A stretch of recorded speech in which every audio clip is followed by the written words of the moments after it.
Hey guys, we are just about to start up the webinar. We will just wait another minute for people to join in. Let me just get this arranged because today we're going to have a,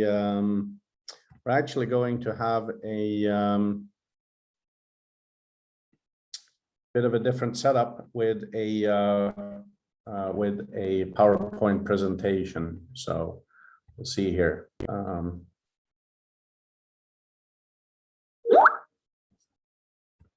Here we go. So guys, welcome to today's webinar. I'm going to close down my Skype here so we do not get disturbed. Today's webinar is going to be a special topic on liquidity. We're going to talk about liquidity only. So it's a specialized training. Tomorrow we're doing another training, which is earners, how to make money from the platform, which is an exciting one before the hangout on Friday. So guys, I will share a PowerPoint with you here in a second.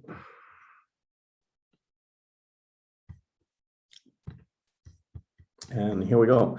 Good afternoon, everyone. Welcome to, and I can see that we actually have a recording here. Actually, remove. I apologize about this little technical glitch. Just please bear with me for a second. Of course, as always, I lose my voice and start coughing as well. Okay, here we go. We are on again. Share screen. Here we go. And we're on. So guys, as I said, today's webinar is specialized on liquidity. This is a training webinar. Obviously, liquidity is something that is very central in everything we are doing. And we have been discussing this on webinars in the last few weeks. So what is liquidity really? Well, liquidity obviously means the ability of exchanging anything into something else. So you could say back in the old ages, you would say that liquidity was, people were trading, say, vegetables for metal for something else, and that is one form of liquidity. That means that, and liquidity is actually a measurement of the rate, how fast you can exchange something. So in our world, in our modern world, liquidity is actually more about saying how fast can you exchange one asset, one token for something else, for a cryptocurrency or for fiat currency. That is really what is interesting in this context as well. Oh, let me see here. I'm actually getting a apologies here, message. There we go. Sorry, I thought we had lost sound. So, and this is very centric in everything we do, because obviously you guys are getting a lot of assets and we all want to buy something fun, use our money, pay our bills. And I feel that it's very important to educate everybody on what we do, how we do it, so you understand the tools that we provide. Now, in this context, you can talk about currencies versus assets. So a currency is, let's say, a euro or a Bitcoin is something that you can pay with immediately. And you have different liquidity within currencies as well. I mean, if you want to exchange a euro for US dollar, you can exchange 10 billion in a second if you want to, because it is so liquid, there's such a high demand. Go to Bitcoin, you can still sell huge volumes, but maybe not as big volumes. Once you do, you start pushing the price down because markets are all about price and demand. And then you have, you have to build the liquidity, whereas assets are things like a house, a boat, a plane, a car, anything. This coffee mug is an asset. Maybe not many people want to buy it, but you could always sell it at one price. So any asset obviously is liquid, or most assets are liquid up to a certain point. And this is where you get into this conversation or discussion of two different things. One is wealth and one is cash flow. So we all need to pay our bills, buy milk, pay the kids' school fees, all of that. We need day-to-day money. Every second you breathe, you cost money, whether you like it or not. That's the truth. So all of us need cash flow.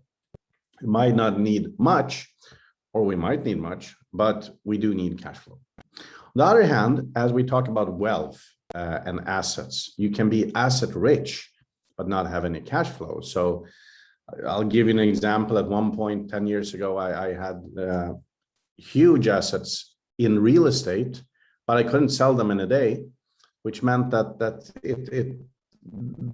you know, I was actually rich on paper, but I couldn't pay the bills. So very often, especially businesses end up in this situation. Let's say, again, I'm manufacturing cups. We say that these sell at 10 euros each. So I've actually manufactured a shitload of these and I have them in a warehouse. Now they are maybe worth 10 million euros being sold in the store, but I have to agree with the store to take them. I have to drive them to a store. The store has to put them on the shelves. Clients have to come in, have to buy them, pay it off, send us money, and so on. And this makes it very, very, well, a strong asset, because I know this is going to turn into money, but it's not a liquid asset. It's not going to turn into money tomorrow, and I have to pay my bills tomorrow. So that is how a business can end up in a cash flow problem or squeeze. And so you always have to balance wealth and cash flow, your assets. In this case, and in the case we are working with, many of us have a lot of assets. We're asset rich, but we need to find ways of liquidating those and speed up that process because we want cash. This is what today's webinar is about. And on that context, and you will understand as we go through this, I want to reiterate, because there's been a lot of misunderstandings, that many people understand that we are working together with Paradigm, that we provide an instant exchange YEM into hard currency like US dollars or euros. We do not. If we have a buyer, then we can facilitate that through the sales of YEM, or sorry, liquid.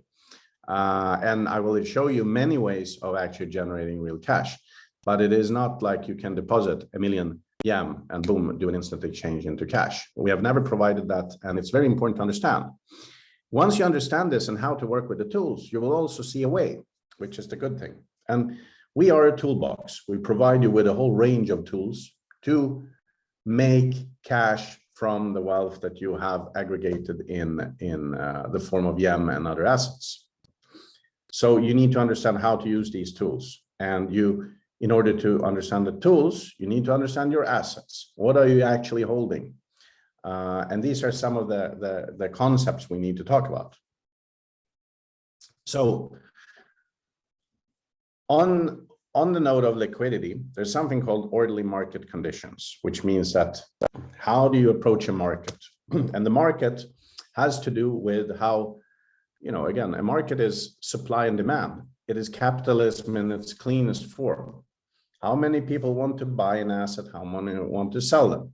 Now, granted, many of the buyers might not have found the market, and some of the sellers might not have found the market. So the more people you have in there, the more true is the pricing. And typically, when you have something where you have, in the case of YEM, YEM is actually a good example. People have obviously become very rich in terms of assets, but it does take time to liquidate. And if you open up trading possibilities like we have done, sometimes you have way too many sellers rushing into the market, putting pressure on it. And the thing is this, and I have been trying to educate people for years when it comes to this with shares. The funny thing is they only hurt themselves. So people keep pushing the price down because they think by lowering it, more people will buy.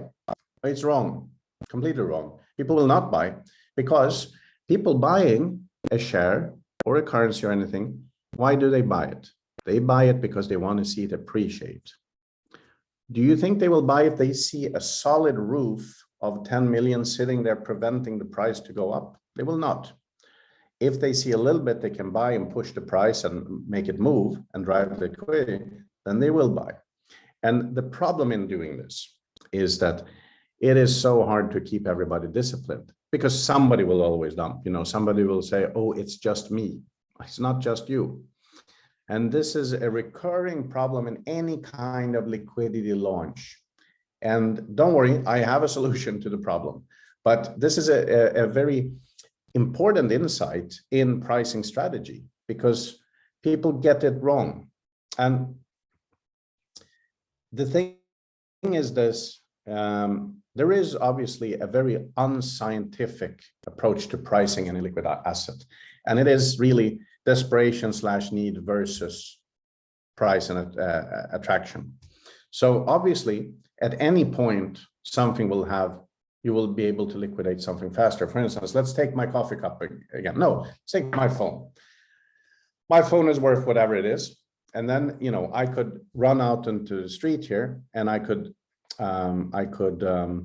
go around and offer my neighbors to buy my phone. Well, eventually, first of all, they probably think I'm crazy. By one point, somebody will pay something for it, whether it is 5 euros, 10 euros, 100 euros, or 200 euros. But there is a point. And that also obviously has to do with the degree of desperation. And this ties back into being asset rich.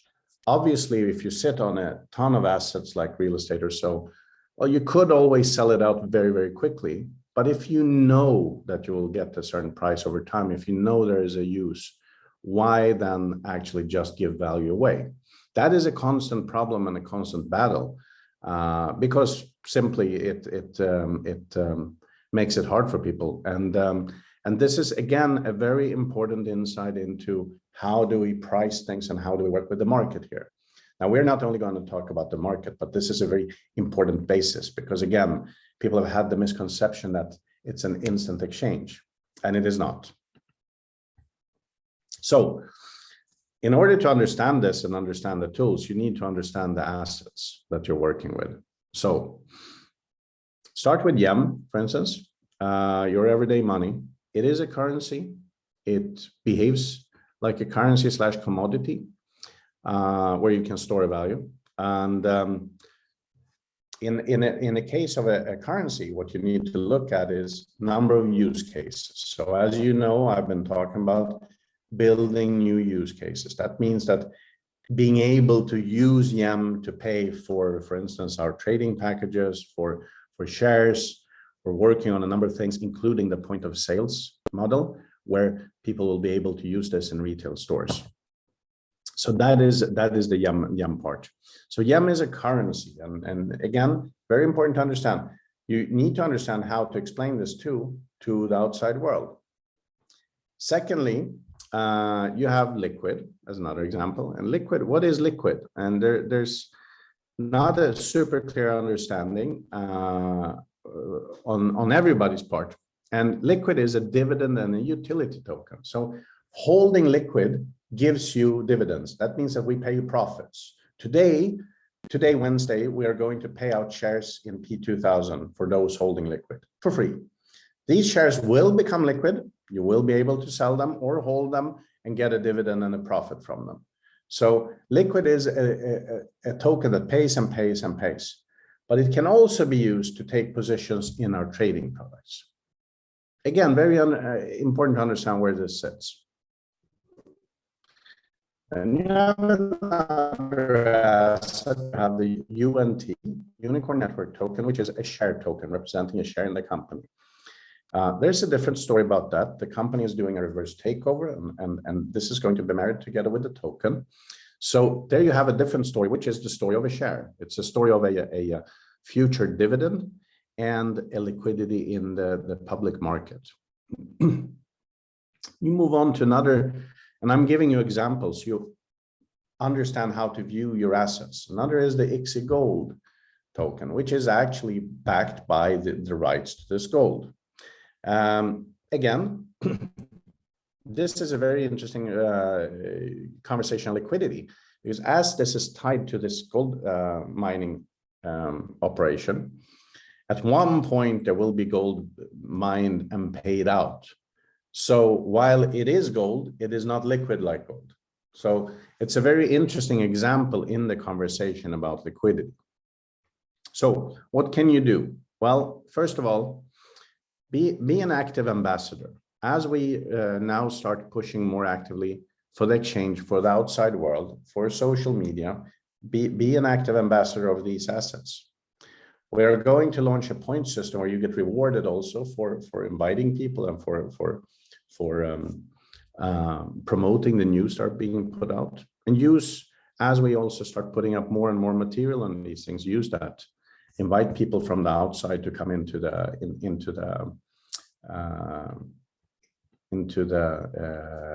environment as well. So that's very important. As you understand the assets, it's easier for you to understand what you can do with the assets. Now, how do we build liquidity in the market? How do we grow the liquidity? There's only one way: hard work. Many tools. One is you invite new audience. What I mean is invite people. Any marketplace is contingent on people being there. If there's nobody there, picture a store, normal shop, there's one person there. Well, then it is only that person. There's not much exchange happening. With 10 people, chances are that something else happens and so on. So it's a numbers game. It's a very tough numbers game that takes time. And we are providing different tools to invite new audience. We also do active marketing. We are doing mailings and getting this out. But I will come to the more important things. And one is the points-based model, where you will get points for inviting people to activate them. And they will not actually require anybody to spend any money, but actually just join, which is good because then you have more people to talk to. And also listing new business. Every time we list a new company, like P2000, they bring friends and family in. They already have shareholders. We have another company lined up to list. They have 1,300 shareholders. That's 1,300 new people we can bring into the exchange, who will end up with maybe buying something else. And as we launch the ability for you guys, members, to list using Liquid new projects locally, that will also attract a big crowd as well. So this is how you actually gradually build up that liquidity. And again, use the stuff you have.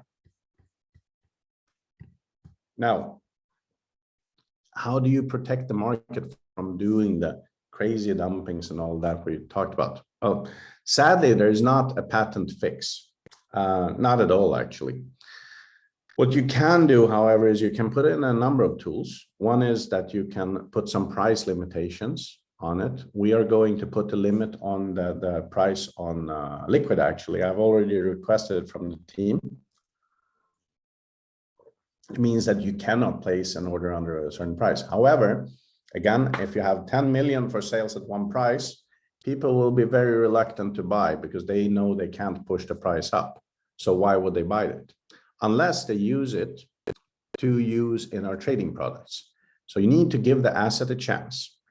So price limitations is one thing we can work with. Another thing is market making algos. Basically, part of every placement being done goes into trading. The profit from the trading is buying blindly in the market. This is a very attractive model once it reaches critical mass. It basically means that every share will be buying itself, or token will be buying itself over time. This takes time, it appreciates, and then it takes off exponentially. So these are mechanics that are coming in behind the market. And at this point also, we're looking at actually resetting the trade now and then to flush the queue and restart, because orders need to expire. This means people can look fresh at what dividends are coming out, what is the value of the assets. This is also something that helps the market. So now to a very core issue in what you came for, and that is, how do you liquidate? How do you actually do this at this stage? And what are the tools we're providing? Well, number one, market trading on the World Equity Expo and other markets, depending on which asset you have, is one way, like we have just discussed. Secondly, you are receiving share dividends from Liquid, which means you're getting something that is liquid that you can sell. That is a second way that you actually generate money. Okay. Then, as you can see, a group of 3 staking products, which is the core fastest way here. We have the power staking, the self-staking, and the long staking. And basically, they are products which allow you to place half of Liquid that you can buy with YAM and half in other currency, US dollars, for instance, and you generate a profit. In the case of power staking, every Friday it generates a cash profit for you, which means that you're actually making a cash profit from your tokens as well as from your cash. You also, for the self-staking, it's now finally live. We will be showing this tomorrow. You can now actually stake any object that you want to, like financing a house, a property, or a car, or whatever. That is the self-staking. And then we are going to launch this week the long staking, which means that you can put in a pool of YAM that will basically liquidate over a longer period of time, but you will be guaranteed that. So these are the ways you can liquidate. And these are tools that we give you. And then the final bit that is coming but hasn't been listed is your own ability of listing projects. Because when we do this, we are going to charge you in Liquid, which means that you can go to a company and say, hi, I can provide you with this service. You can buy the liquids from me. Okay. So remember that, for instance, in the power staking, you can take a package, a 25,000 package or whatever. And since you can pay half with YAM or Liquid, you can actually sell that at a discount to somebody. And by doing that, you can actually liquidate your Liquid for cash. So these are some of the tools that you can work with. And so do think about those. And the power staking is working like clockwork. It's giving you a weekly cash payout, very simple. So the combination of all these is a fantastic toolbox that allows you guys to liquidate in an orderly fashion and protecting the asset. That was all from me for today. I am not going to do a Q&A today because we are actually going to do all of that on Friday. We are ramping up support, just, you know, I know you have some more support questions, but this is a training. Tomorrow, 2 o'clock, same time, we're going to have an earners webinar. Same theme, but on how to actually make cash and commissions if you want to work with us. And then on Friday, we have the weekly hangout. We're going to address some of the ongoing issues and round off the week. So thanks, everybody, for being here today. Have a lovely day. And see if I can close this down. I'll see you tomorrow, hopefully.